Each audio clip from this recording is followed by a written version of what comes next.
તો આ સાથે સમાચાર સામે આવ્યા છે, જેમાં પાટીદાર ઉપર થયેલા કેસ પરત ખેંચવાનો મામલો સામે આવ્યો છે। તો પાટીદારો ઉપર થયેલા કેસ પરત ખેંચવાનો આ મામલો સામે આવ્યો છે। સમાચાર રાજકોટથી સામે આવ્યા। પૂર્વ ધારાસભ્ય લલિત વસોયાએ નિવેદન આપ્યું છે। સરકારે કેસ પરત ખેંચવાના લઈને ખૂબ મોટો નિર્ણય કર્યો છે। સરકાર દ્વારા જે નિર્ણય લેવાયો તેને હું આવકારું છું તેવું જણાવ્યું છે। પૂર્વ ધારાસભ્ય લલિત વસોયાનું નિવેદન સામે આવ્યું।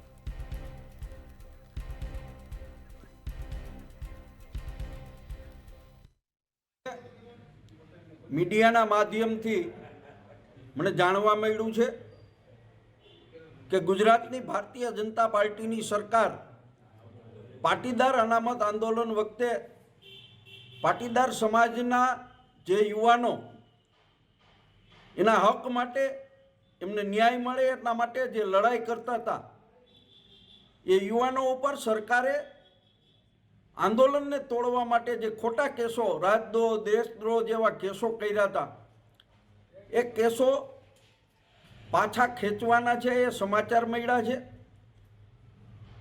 સરકારે બહુ જ મોડો નિર્ણય કર્યો છે, પરંતુ જે નિર્ણય કર્યો છે એમને હું આવકારું છું।